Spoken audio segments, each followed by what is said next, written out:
কীর্তন কেমন জিনিস আমার দিকে তাকান। ছুটে এলো চিন্তামণি, নিচে নেমে এলো। তাকাবেন তাকাবেন সবাই তাকাবেন। শুধু কীর্তন শোনা নয়, কীর্তন একটা আর্ট শিল্প। একটা যাত্রার আসরে এরকম স্টেজে 12 জন 14 জন থাকে, নাচ গান করে আর হাজার হাজার লোককে আনন্দ দেয়। কিন্তু একটা স্টেজে দাঁড়িয়ে একজনকে বক্তৃতার মাধ্যমে আপনাদের মনকে হরণ করতে হয়। এই জন্য আমার গুরুজি আমাকে যখন কীর্তন শিখিয়েছিলেন তখন বলেছিল, প্রদীপ্ত যাত্রা নাটক করা অভ্যাস আছে? বললাম হ্যাঁ আছে। যাত্রা নাটক করা অভ্যাস আছে? বলে ছোট থেকে করিস? বলে হ্যাঁ ছোট থেকে আমি করি, আমার গ্রামে যাত্রা নাটক করে আমি করি। বেশ মেনে নিলাম। আচ্ছা লক্ষ্য করুন, চিন্তামণি ছুটে এলো, এসে বলছে, ঠাকুর রইতে পারলে না? না। এত ভালোবাসায় পতিতাকে? হ্যাঁ। আসলে আপনারা যারা চিন্তামণির কথা শুনছেন, এই চিন্তামণি পতিতালয়ে থাকতো, কিন্তু পতিতা নয়, সে দেহ বিক্রি করে নাই। প্রশ্ন করবেন কিরকম? আপনার হাতে খৈনির দাগ আছে, আপনি বলবেন যে খৈনি খান না, তা কি করে? খৈনি সেজে দেয়, খৈনি খায় না, এমন লোকও আছে। তো চিন্তা পতিতালয়ে থাকে, দেহ বিক্রি করে না, তার একটা কারণ আছে। চিন্তামণি যখন ছোট ছিল তখন তার বাবা মা মারা গেছে, তার কাকা কাকিমা তাকে মানুষ করলো। যখন 16 বছর বয়স হলো চিন্তার, কাকা কাকিমা মরে গেল। তখন গ্রামের জমিদার বলে উঠলো, এই কে আছিস রে? এই চিন্তা বলে মেয়েটাকে আমার বাগান বাড়িতে নিয়ে আয়, ওর দেহটাকে ছিঁড়ে ছিঁড়ে খাবো। চিন্তা মনে মনে ভাবলো, আমার দেহটাকে যে সেগাল কুকুরের মতো জমিদার ছিঁড়ে ছিঁড়ে খাই, আমার এই জমিদারের কাছে নিজের দেহটাকে সঁপে দেবার আগেই আমি নদী থেকে মৃত্যুবরণ করব। চিন্তা ছুটতে ছুটতে 16 বছর বয়সে ছুটতে ছুটতে নদীর জলে ঝাঁপ দিয়েছে। কৃষ্ণবেন্না নদীর জলে ঝাঁপ দিয়েছে।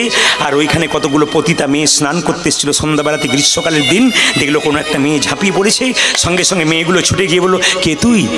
আমার নাম চিন্তা, আমাকে ছেড়ে দাও, আমি মরে যাব। কেন? কিসের দুঃখ তোর? আমার মা বাবা কাকা কাকিমা কেউ নাই, সব পৃথিবী ছাড়া হয়ে গেল, আমার আপন কেউ নাই, আমি মরবো, জমিদার আমাকে ছিঁড়ে ছিঁড়ে খাবে।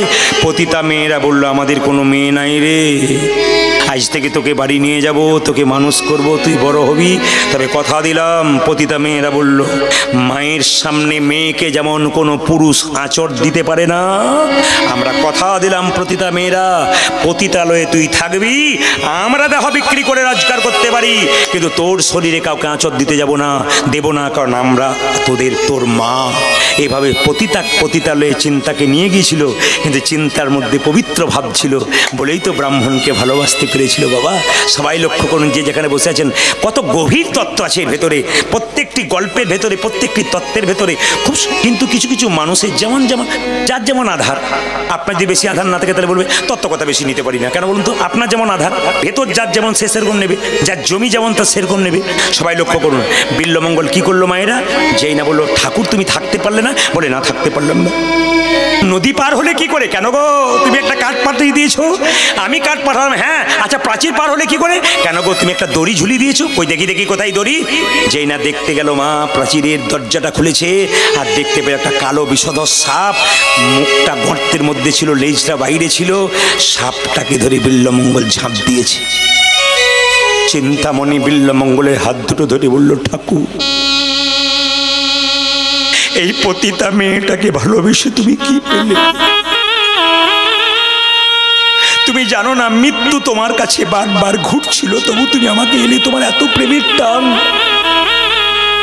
সাপের লেজ ধরে তুমি ঝাঁপিয়েছো, তুমি দেখতে পাচ্ছ কত বিষধর সাপ। আমার মধ্যে তুমি কি পেয়েছো ঠাকুর? আমি পতিতা মেয়ে, পতিতালয়ে থাকি, লোকে আমার নামে কলঙ্ক দেয়, তুমি কেন আমার কাছে ছুটে আসো?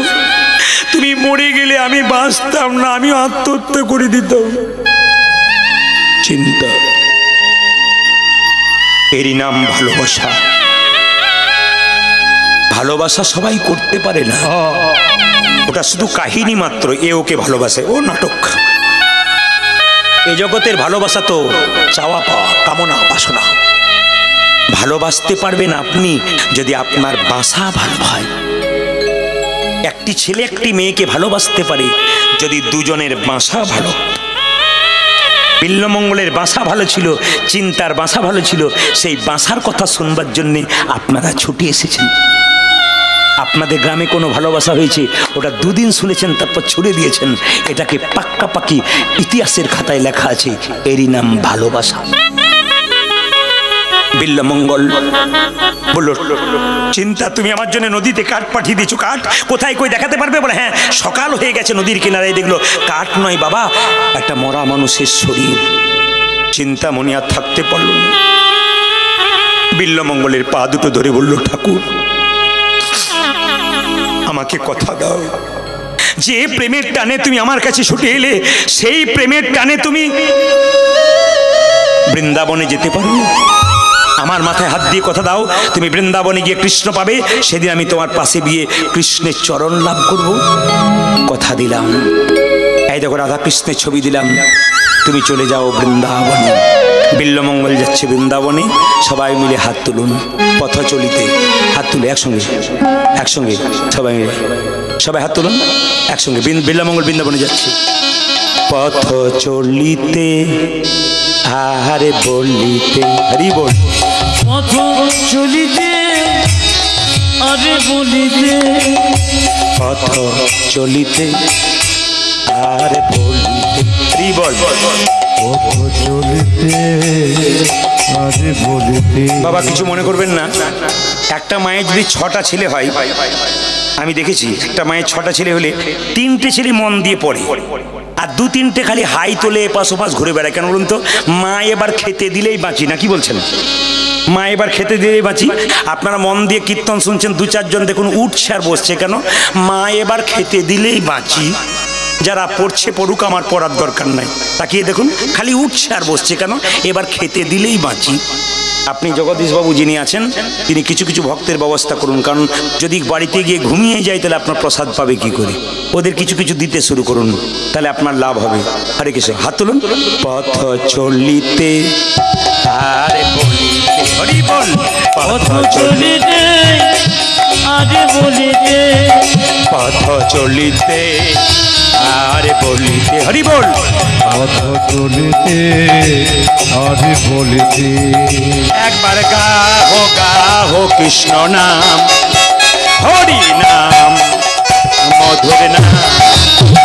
পথ চলিতে আরে বলিতে, পথ চলিতে আরে বলিতে, সবাই হাত তুলে একবার কৃষ্ণ নাম হরি নাম অভিনাম।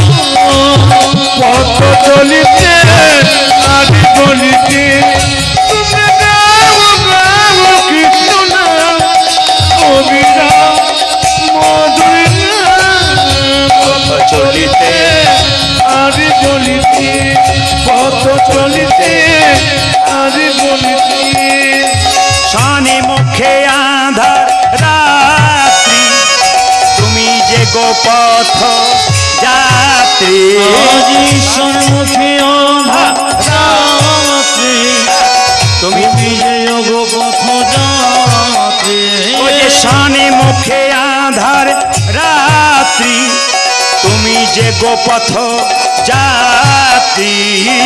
শানে মুখে রাত্রি, তুমি যোগ পথ যাত্রী। একবার গাহো কৃষ্ণ নাম, হরি নাম, মধুর নাম, হরি বল। পথ চলিতে আরে বলিতে, পথ চলিতে আরে বলিতে, কৃষ্ণ নাম হরি নাম অভিনাম। পথ চলিতে আরে বলিতে, পথ চলিতে আরে বলিতে। জয় বলুন রাধা রানী কি, বাহ। শ্যাম সুন্দর কি, মদন মোহন কি, হরিবাসর কি, খিদে পেয়েছে কি। বুদ্ধিমান ছেলেরা খায় না, পড়াশোনা করে খায় না, কি বলছেন? আগে পড়াশোনা করতে হবে, খায়। যেটা বল রাধা রানী কি। বাবা বৃন্দাবনে বিল্বমঙ্গল যাচ্ছে, হঠাৎ মনে মনে ভাবছে এই পাপ শরীর এখনো দীক্ষা মন্ত্র নেওয়া হয় নাই, এখন আমি বৃন্দাবনে যাব কি করে? একটা নদী পেয়ে আত্মহত্যা করতে গেল, আর যে না আত্মহত্যা করতে গেল একজন মুনি, তার নাম সৌবিনী মুনি, তাকে জড়িয়ে ধরে বলে এই কোথায় যাচ্ছিস? আত্মহত্যা করবো। বলে কেন? বৃন্দাবনে যাচ্ছিলাম, যেতে পারছিলাম না, আমি এখনো গুরু মন্ত্র নিই নাই, দীক্ষা নিই নাই। বলছে এক কাজ কর, তোকে কে বৃন্দাবনে পাঠিয়েছে? বলে চিন্তা, ওই তোর আসল গুরু, তবে দীক্ষা তোকে নিতে হবে, নইলে কিন্তু তুই বৃন্দাবনে যেতে পারবি না। আই তোর কানে আমি কৃষ্ণ মন্ত্র দিই। যেই না সবিনী মুনি জড়ি ধরে বললো, এক কাজ কর, কানের মধ্যে কৃষ্ণ মন্ত্র দিচ্ছে সবিনী মুনি। কি বলছে?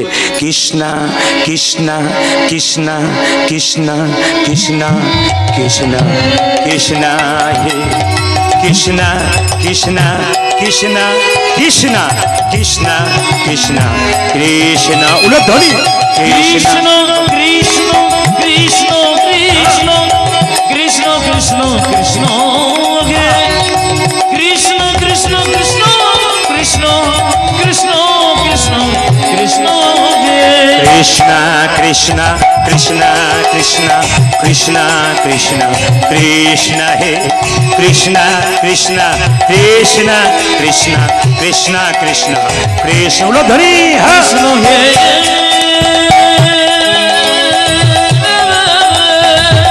হরি বল।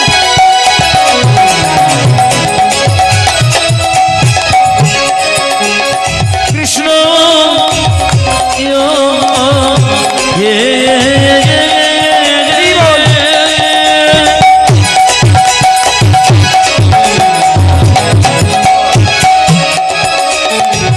দেখো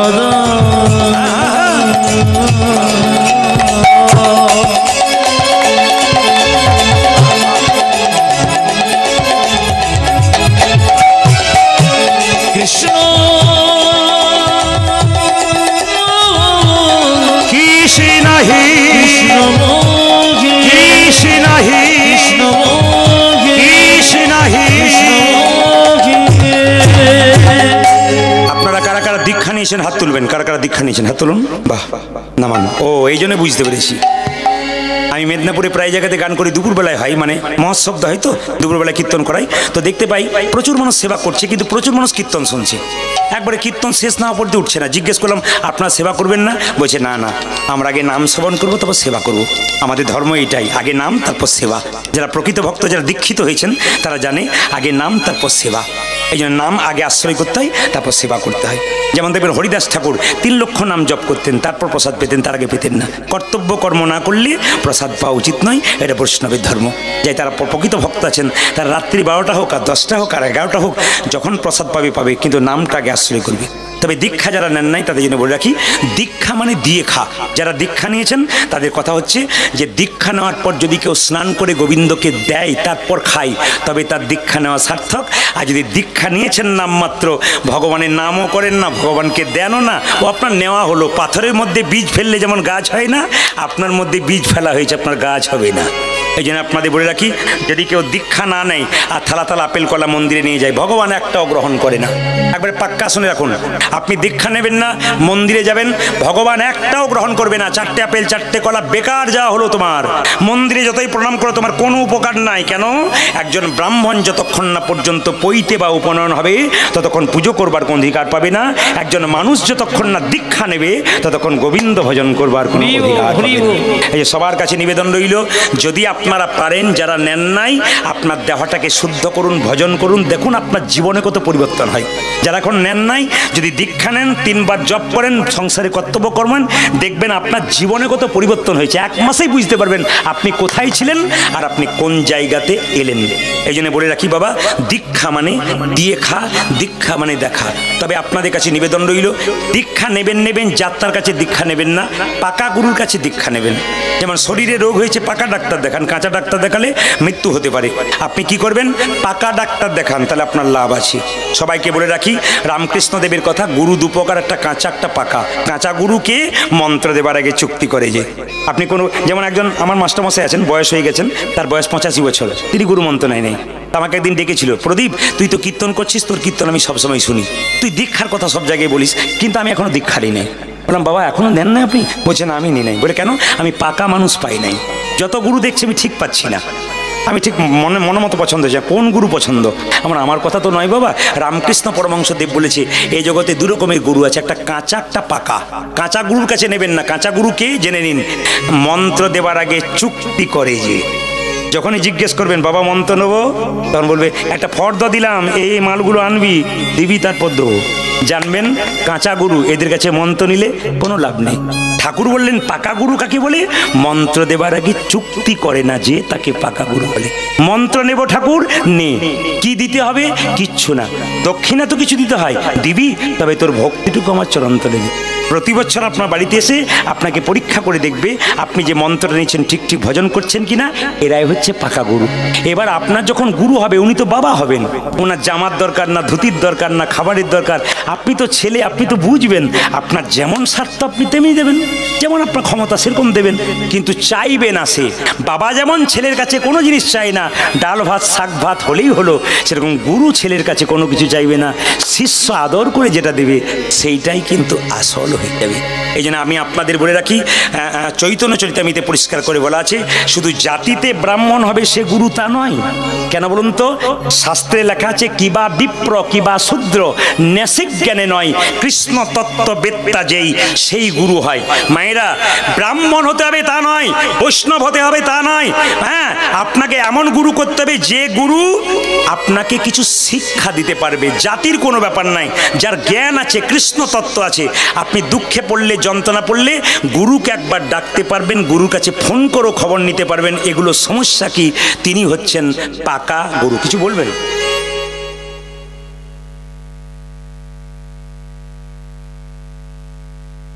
কেন নেওয়া যাবে না? তিনি যদি পবিত্র আছেন তাহলে নেওয়া যাবে। যিনি পুজো পাঠ করেন তিনি যদি দীক্ষা দেন, তবে একটা কথা আমি আপনাকে বলি, আপনি একটা প্রশ্ন করবেন, উত্তর যদি না দিতে পারে তবে ঠিক নেই। আপনার বাড়িতে একজন মারা গেছে, আপনি কি কি করবেন এই সময়? গুরুকে জিজ্ঞেস করলে যদি বলতে না পারলো তাহলে আপনার কি লাভ আছে? না কি বলছেন? গুরুর কাছে এমন এমন, আমি আপনাদের একটা কথা বলতে চাই যে গুরুর কাছে কিছু কিছু প্রশ্ন করবেন যেগুলো, যেমন আপনাকে একটা কথা বলে রাখি, কালকে আমি রাত্রিবেলা কীর্তন করেছি, বাসাতে প্রায় 28-30 জন লোক গেছে, তারা এক একটা করে প্রশ্ন নিয়ে গেছে। কি বুদ্ধ পূর্ণিমাতে কি কি করতে হয়, এই সময়গুলো কি করতে হয়, অক্ষয় তৃতীয়ার কি করতে হয়, বৈশাখ মাসে কি করতে হয়, প্রত্যেকটি জিনিসের বর্ণনা তারা শুনছেন। তার মানে কি, গিয়ে তারা মনোমতো উত্তর পাচ্ছেন। এরকম যারা আপনাদের সামনে একটু জ্ঞানী মানি পণ্ডিত মানুষ আছে, তার কাছ থেকে মন্ত্র নেবেন, আপনাদের লাভ হবে। তবে বেছে নেবেন কিন্তু পাকা হওয়া চাই। যাত্রার কাছে মন্ত্র নিলে আপনার কোনো লাভ হবে না। তাই সবার কাছে নিবেদন রইল, যারা মন্ত্র নিয়েছেন, হঠাৎ ছবি নিমিনি বলছে আত্মহত্যা করা মহাপাপ। যদি মনের মধ্যে কোনো দুঃখ থাকে, দু জায়গায় বলো, একটি গুরু চরণে, একটি গোবিন্দ চরণে। গুরুর কাছে বলবে মনের কথা, সে সমাধান করবে। আর যদি গুরু না থাকে, গোবিন্দের মন্দিরে কেঁদে কেঁদে বলো। যেই না মন্ত্র দিয়েছে, তিলক দিয়েছে, মালা দিয়েছে, আর বিল্লমঙ্গল চলল বৃন্দাবনের পথে। আর যেতে যেতে গাইছে যশোদার দুলা, গাইতে গাইতে যাচ্ছে। কি গাইছে? আমি আজকে মন্ত্র নিলাম গো, আমার দেহ পবিত্র হয়ে গেলে এবার বৃন্দাবনে যাব। গাইতে গাইতে যাচ্ছে যশোদার দুলাল, যশোদার দোলাল, যশোদার দুলাল, তুমি ব্রজের রাখা, ব্রজের রাখা, বৃন্দাবন মন যশোদার ব্রজের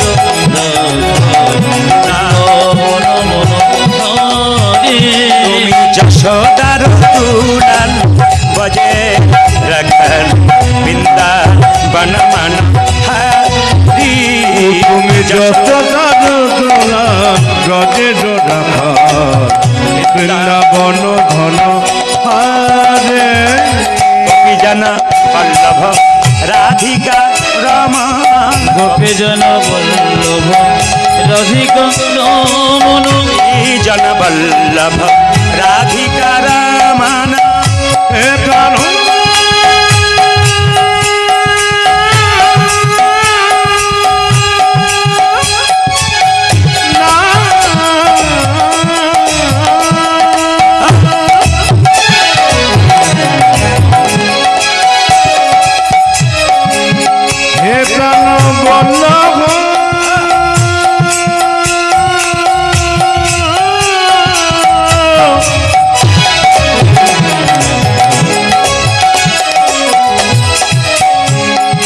প্রণব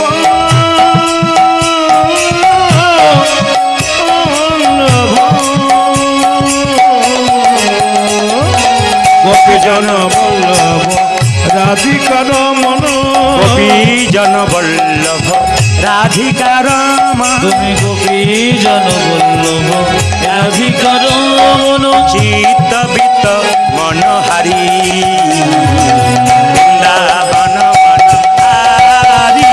তুমি যশোদর রাজের মন মন হরে তুমি যশোদার দুলাল ব্রজের রাখাল বৃন্দাবন বনহারি। দেখা দাও দেখো না দেখা দাও দেখা দাও দেখা দাও।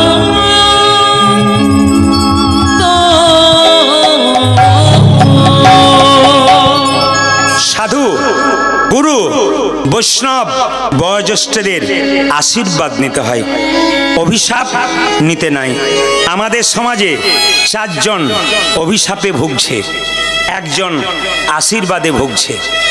বলে দিই, বলবো না, বাদ দিয়ে দেবো। 4 জন অভিশাপ পেয়েছে, 1 জন আশীর্বাদ পেয়েছে। কার কাছে পেয়েছে?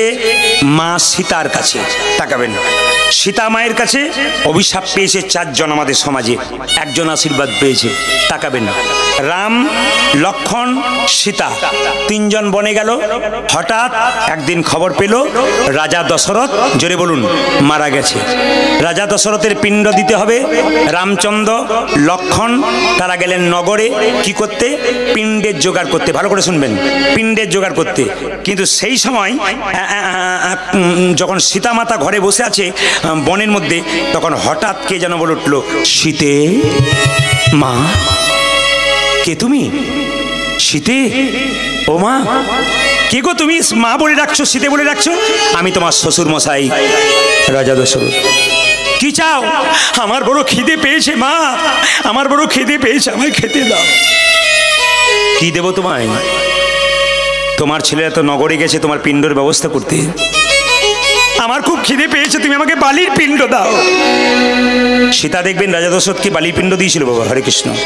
যে যেখানে বসে আছেন শুনবেন, যারা জ্ঞানীজন আছেন, পণ্ডিত আছেন, আমার বয়স্ক বাবারা আছেন, যারা বহুদিন ধরে কীর্তন শুনছেন, যাদের অভিজ্ঞতা অনেক আছে আমাদের চাইতে, তারা শুনছেন, আপনারাও শুনছেন, একটু মন দিয়ে শুনে নেবেন যে যেখানে বসে আছেন।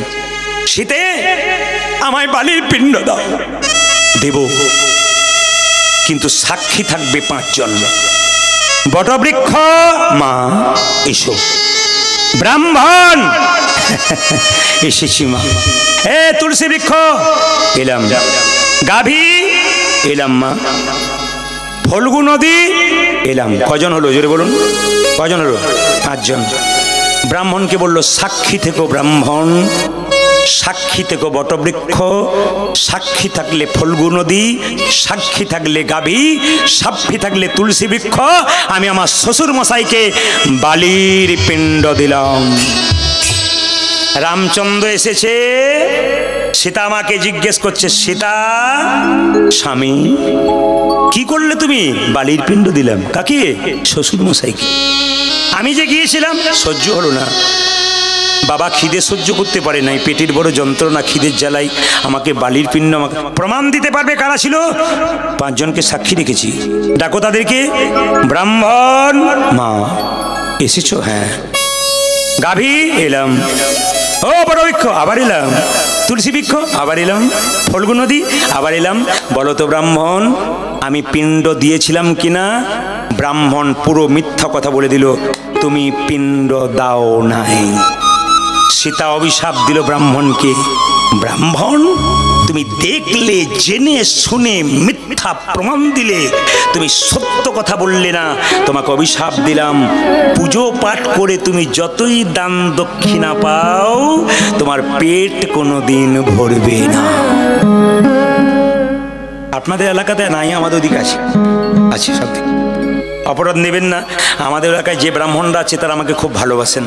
তার একজন বয়স্ক বাবাজি আছেন, আমাদের কাকাবাবু, তিনি বলেন, বাবা শোনো, আমাদের পেট কোনোদিন ভরবে না। বলে কেন? সীতা মায়ের অভিশাপ আছে। আর উনি জ্ঞানী মানুষ তো, কোনো রাগ নিবৃত্তি জানেন, সব বই পড়েছেন তো।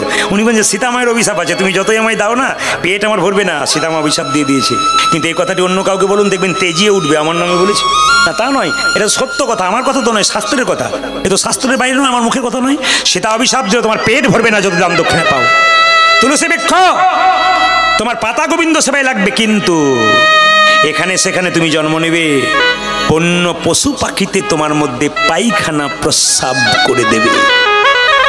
তুলসী বৃক্ষের উপরে দেখবেন বন্য পশু, কুকুর থেকে আরম্ভ করে বিভিন্ন পশু পাখি প্রস্রাব করে দেয়, পায়খানা করে দেয়। অভিশাপ কার? সীতার। গাভী, তুমি মিথ্যা কথা বলেছ মুখ দিয়ে, তোমার পেছন দিকটা পবিত্র আছে, তোমার দুগ্ধ, তোমার মূত্র, গোমূত্র, তোমার গোবর সব পবিত্র আছে, কিন্তু মুখটা তোমার পবিত্র থাকবে না। তুমি যদি কোনো কিছু মুখ দিয়ে দাও না, ওটা কোনো পুজোতে লাগবে না। তোমার পেছনটা পুজোতে লাগবে, সামনে তুমি মুখ দিয়ে তুমি যাই খাবে সব কিন্তু দূষিত, একটা তো কিন্তু শুদ্ধ থাকবে না। তুমি মুখ দিয়ে পাপ কথা বলেছো, অন্যায় বলেছো। তিনটে হলো। আচ্ছা ফল্গু নদী, তুমি কি বললে? না তুমি দাওনি। আচ্ছা ঠিক আছে, তোমাকে অভিশাপ দিলাম। কি? বর্ষাকালে যখন নদীতে জল অথই বান করবি, তখন তোমার মধ্যে জল থাকবে না, তুমি অন্তঃসলীলা, তুমি ভেতরে ভেতরে বইবে। গয়াতে যাবেন, দেখে নেবেন আপনারা অন্তঃসলীলা ফল্গু নদী, বাইরে জল নাই, ভেতরে আছে। একমাত্র অভিশাপকার সীতা মায়ের। 4 নম্বর বটবৃক্ষ, আমি দেখেছি মা, প্রভু রামচন্দ্র আমি দেখেছি গো, আমার মা বালির পিণ্ড দিয়েছে। বটবৃক্ষ, সীতা মা বলল তোমাকে আশীর্বাদ দিলাম, তুমি অক্ষয় বটবৃক্ষ হও। তোমার একটা পাতা গজাবে, তবে একটা পাতা ঝরবে, একটা পাতা গজাবে তবে একটা পাতা ঝরবে। তুমি অক্ষয় বট, তোমার ছায়াতে মানুষ বসলে শান্তি পাবে, তোমার যে ফল পশু পাখিতে খেয়ে আনন্দ পাবে। এই জন্য বারবার বলে দিলাম, অভিশাপ নেবেন না। যাত্রার অভিশাপ নয়, বিশেষ করে বৈষ্ণব ব্রাহ্মণ যারা প্রকৃত ভক্ত মানুষ, তাদের অভিশাপ নেবেন না। যাত্রার অভিশাপে কিছু হয় না, কিন্তু প্রকৃত ভক্ত কোনোদিন অভিশাপ দেয় না। যদি কোনোদিন একবার দিয়ে দেয়, তাহলে কিন্তু আপনার পাক্কা কাজে লেগে যায়। ওই জন্য মানুষ রূপে জন্ম নিয়েছেন, 7টা বার আছে, রবি, সোম, মঙ্গল, বুধ, বৃহস্পতি, শুক্র, শনি। রবি যদি সোম, পৃথিবীতে রইবি যদি সোম সোম সোম, সমঝে চল, বুঝে বুঝে চল, পা ফেলে চল, নইলে ঠকবি।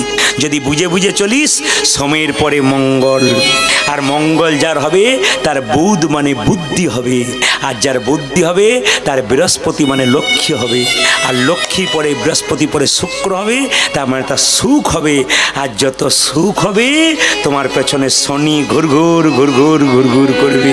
যাতে শনির দশা লাগতে না পারে, তার জন্য হরিনাম করতে হবে।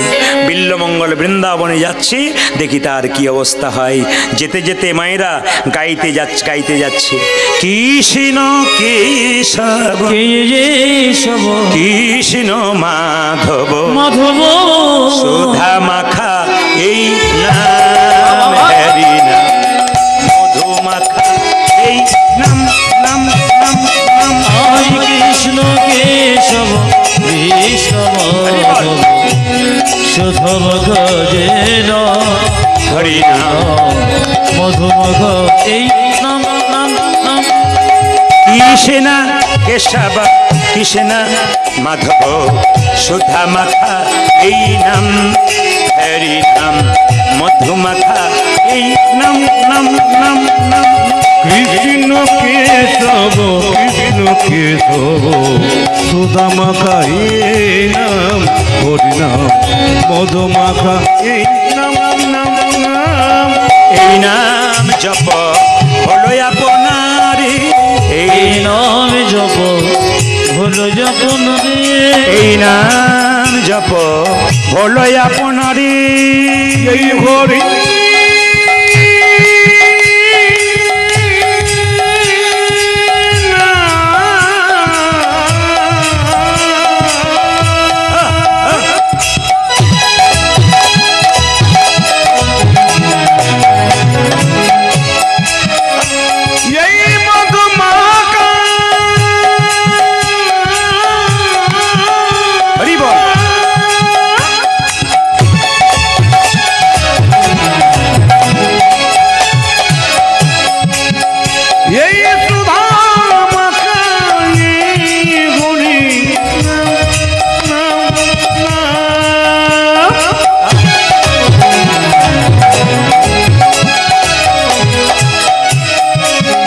নামে দেবা পদে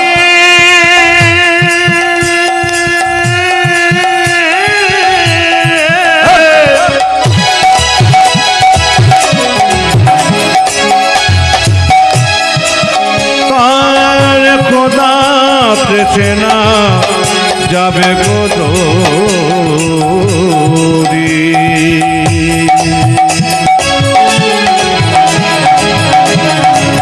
এই মধুমাখানা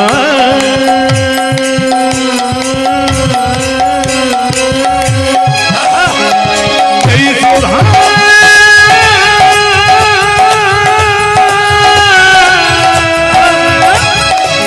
মাখা ভরি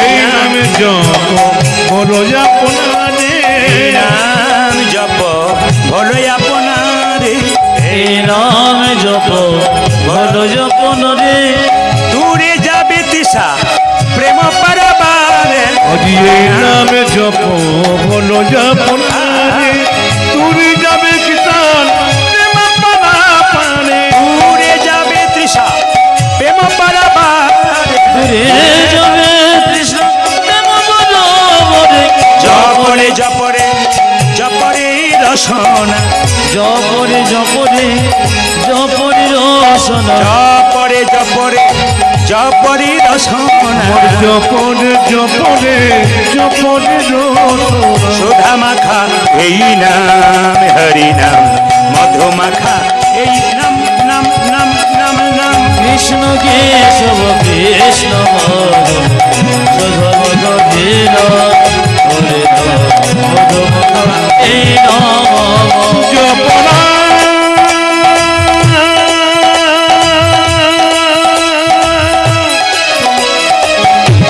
বল কৃষ্ণ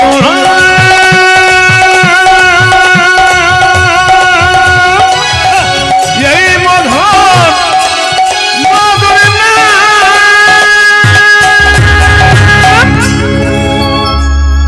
কয়লার ময়লা যায় না ধুলে আর স্বভাব যায় না জোরে বলুন কয়লার ময়লা যায় না ধুলে আর স্বভাব যায় না মলে যার যেমন স্বভাব নিম পাতাকে যতই মিষ্টি রসে ভেজান তেতো যায় জোরে বলুন তেতো যায় নিন্দুক লোককে যতই ভালো কথা বলুন শুনবে ও নিন্দা করতে ছাড়বে না দেখবেন যে কোনো জায়গাতে নিন্দুক নিন্দা করতে ছাড়বে না তো বিল্লমঙ্গল কি করেছে মায়েরা যখন যাচ্ছে বৃন্দাবনে তখন দেখতে পেল একটা রমণী তার নাম অহল্যা সে মাথায় কাপড় নিয়ে নদীতে জল নিয়ে বাড়ি ফিরছিল আসলে ওকে দেখে মনে হলো এই চিন্তা তুমি আমায় ত্যাগ করলে কি হবে তোমার চাইতে সুন্দরী রমণী পেয়েছি এর বাড়ি যাব এর কাছে ভিক্ষা চাইবো দক্ষিণাস্বরূপ সেবা টেবা করবো দক্ষিণাস্বরূপ এই মেয়েটাকেই চেয়ে বসবো আমি তোমার কাছে যাবই না মানে কি কামিনী কাঞ্চনে মেতে গেল কৃষ্ণচরণ পেতে গিয়ে কারণ নয়নটা থেকে বাধা দিয়ে দিল এখন লক্ষ্য করুন যেই না বিল্লমঙ্গল পেছন পেছন যাচ্ছে অহল্যা সামনে সামনে যাচ্ছে পদকর্তা বলছে দেখো দেখো কেমনভাবে বিল্লমঙ্গল যাচ্ছে মেয়েটির পেছনে ঠমকি ঠমকি চলে বিল্ল ঠাকুর আজ ঠমকে ঠমকে চলে বিল্ল ঠাকুরে আবার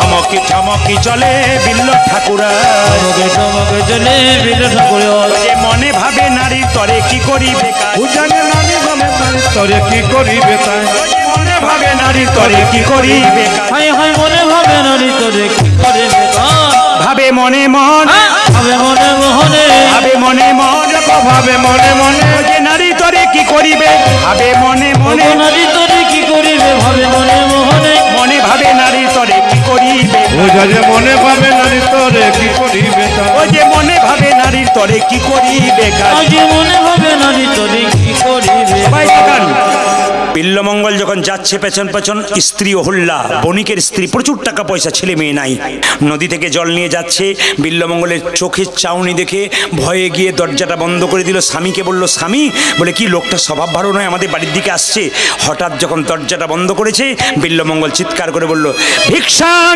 দেহি মাতো সঙ্গে দেখি মতো মা আমায় ভিক্ষা দাও কিছু ভিক্ষা তাকান যেই না বলেছে ভিক্ষা দাও অমনি স্বামী বলে উঠলো কি গো দরজা বন্ধ করলে খুলে দাও বলে না খুলবো না লোকটা স্বভাব ভালো নয় বলছে শোনো স্বভাব দেখে লাভ নাই অতিথি দরজা থেকে ফিরে গেলে গৃহস্থের অমঙ্গল হয় এসেছে যখন সেবা তোমাকে দিতে হবে ব্রাহ্মণের কাছে গিয়ে অহল্যার স্বামী বলল, ব্রাহ্মণ কি চাও তুমি? আমি সেবা চাই। বাহ, সেবা, এসো আসন গ্রহণ করো।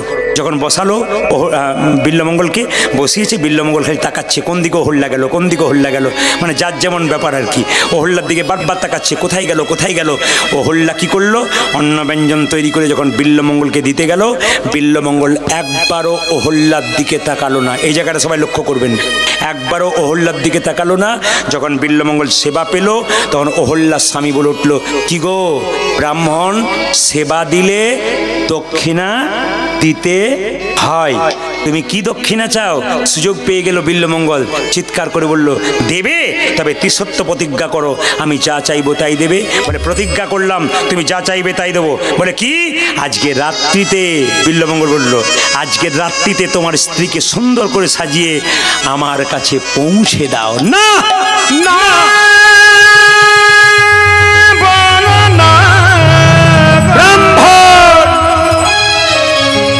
তুমি আর যা চাইবে চাও, আমি দিতে পারবো না আমার স্ত্রীকে, আমি পারবো না। সতী নারী যারা হয়, পতির ভাগ তারা, সতী নারী যারা হয়, স্বামীর ভাগ অন্য মেয়েকে দেবে না, একবার 100% জীবন দিয়ে দেবে, তবু সতী নারী তার স্বামীর ভাগ কাউকে দেবে না। আর সৎপুরুষ যারা হয়, তারা স্ত্রীর ভাগ কাউকে দেবে না। কিন্তু হঠাৎ যখন বললো, আমি কি করে দেবো আমার স্ত্রীকে তোমার কাছে, এটা পারবো না, তুমি যা চাইবে চাও, আমি প্রচুর টাকার মালিক, প্রচুর ধন দৌলত আছে, তুমি যা চাইবে দেবো, কিন্তু এটা দিতে পারবো না। পারবে না? তবে তোমাকে অভিশাপ দিলাম, তুমি ভস্ম হয়ে যাবে, তোমার মৃত্যু হবে, তোমার স্ত্রীর হাতের শাঁখা স্মৃতি সিঁদুর সব নষ্ট হয়ে যাবে। অহল্যা দরজার আড়ালে শুনছিল, স্বামীকে ইশারা করে ডেকে বলল, স্বামী, কি গো মাথা নিচু করে দাঁড়িয়েছো কেন? এই দুটো আমার কি? হাতের শাখা। এটা কি? সিঁদুর। কে দিয়েছে? আমি দিয়েছি। সিঁদুর কতক্ষণ? তুমি যতক্ষণ। হ্যাঁ। শাখা কতক্ষণ? তুমি যতক্ষণ। হ্যাঁ। আমার শাখা সিঁদুর যদি চলে যায়, পৃথিবীতে বেঁচে থেকে কি লাভ আছে? কোনো নারীর স্বামী যদি বেঁচে থাকে, কেউ যদি খেতে না দেয়, বৃদ্ধ বয়স হয়ে গেল, স্বামী দুটো অন্ন জোগাড় করে দেয়। স্বামী স্ত্রীর যে কি সম্পর্ক, তাকাবেন এদিকে। আমার ওখানে দেখেছি 80 বছরের বয়স্ক, 70 বছরের স্ত্রী, কিছু টাকা পয়সা পাই সরকার থেকে, ওতেই খায়, কেউ দেখে না। কিন্তু স্বামীটা অসুস্থ, স্ত্রীটা অসুস্থ, স্বামীকে স্নান করিয়ে দেয়, গা মুছিয়ে দেয়। সুস্থ স্ত্রী ভাতটা মেখে তার স্বামীকে দেয়। 80 বছর বয়স, স্ত্রী দিচ্ছে। শেষ বয়সে স্বামীর স্ত্রীর যে কি প্রয়োজন, একমাত্র যার চলে গেছে সে বুঝতে পারছে না, যার আছে তিনি এখন, যে চলে গেছে সে বুঝতে পারছে, যার আছে তিনি বুঝতে পারছেন। শেষ বয়সে আপনার ছেলে মেয়ে বৌমা যতটা না করবে, আপনার স্ত্রী কিন্তু আপনার জন্য করবে। অহল্যা বলল, স্বামী তুমি যদি অনুমতি দাও, তবে আমি আমার স্মৃতি সিঁদুর রক্ষা করার জন্য আমি ব্রাহ্মণের সেবায় লাগবো। স্বামী বলল, তুমি যদি আমার বাঁচার জন্য সবকিছু করতে পারো, আমি রাজি আছি। স্বামী, তবে আমাকে সাজিয়ে দাও, আমি যাব ব্রাহ্মণের কাছে। স্বামী হয়ে সাজাচ্ছে তার স্ত্রীকে ব্রাহ্মণের সেবায় লাগাবে বলে। কিভাবে সাজাচ্ছে? স্মৃতিতে সিঁদুরে পরাইয়ে দিল, নয়নে কাজল পরালো, নয়নে কাজল পরালো, কণ্ঠে দিল সোনার মালা, সোনার মালা, চরণে দিল আলোতা, চরণে দিল মাথায় দিল ঘোমটা, মাথায় দিল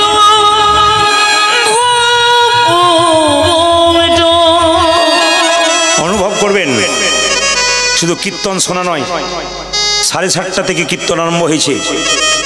আপনারা এখনো পর্যন্ত বসে আছেন, আপনারা অনুভব করবেন কথাগুলো। যদি কোনো মা কীর্তন শুনছেন এই অবস্থা যদি আপনার হয় আপনি কি করবেন? আর কোনো দাদা আপনার স্ত্রী যদি অবস্থা হয় আপনি কি করবেন? কীর্তন অনুভবের বিষয়, বোঝার বিষয়। শুধু কীর্তন শুনলে হবে না, বুঝে যেতে হবে কি বলতে চাইছে। এরই নাম কীর্তন। আপনাদের আশীর্বাদে শুধু জেলায় জেলায় নয়, পশ্চিমবঙ্গে যতগুলো জেলা আছে আমি প্রত্যেক জেলাতে গান করেছি। আমি পশ্চিমবাংলার বাইরে হায়দ্রাবাদ, ব্যাঙ্গালোর, বম্বে বিভিন্ন জায়গাতে গান করে এলাম, ত্রিপুরা করে এলাম। আগামীতে আমি বিদেশে যাব। প্রচুর ভক্তের সমাগম হয়, যেটা এখানে হয়নি।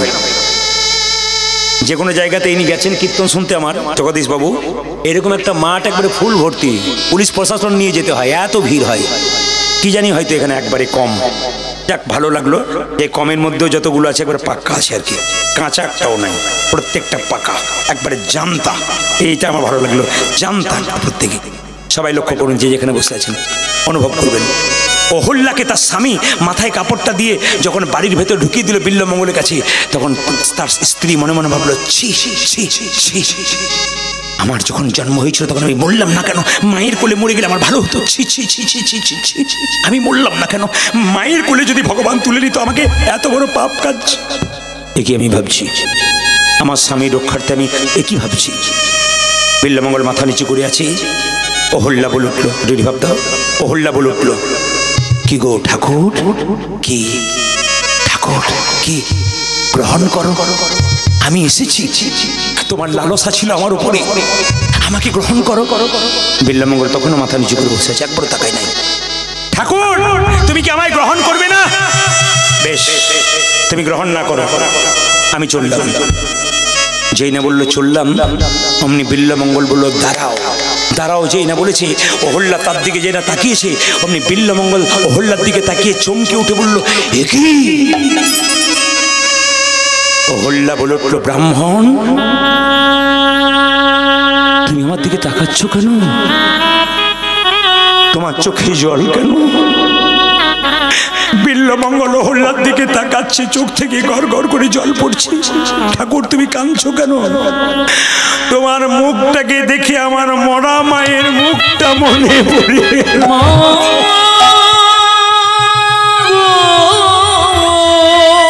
কি তুমি আমায় মা বলে ডাকলে? হ্যাঁ, আমি মা বলে ডাকলাম।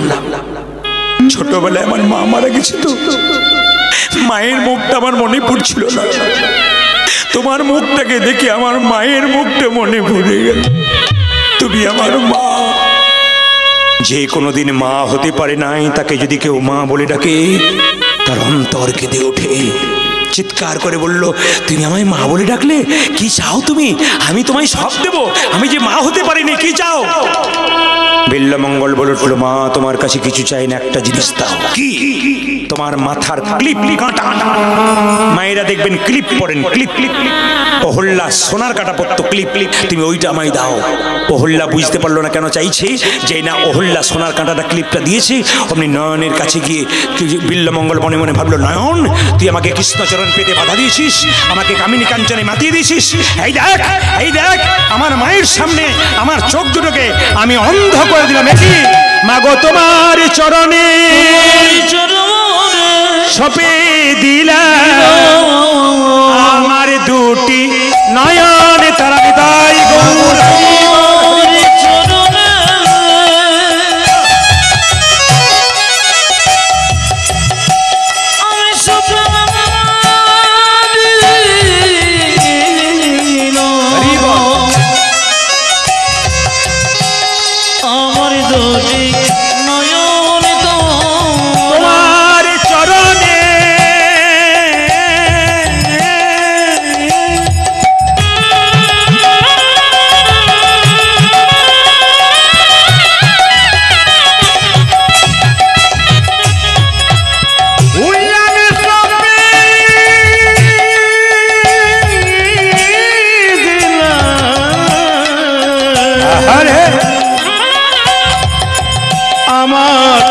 দুটি নয়ন তারা, তুমি আমার মা, ওগো তুমি আমার মা, মা, ওগো তুমি আমার মা, ওগো তুমি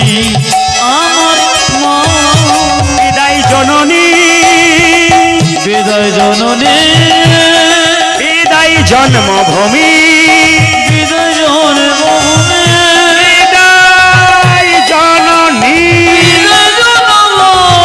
বিদায় জন্মভূমি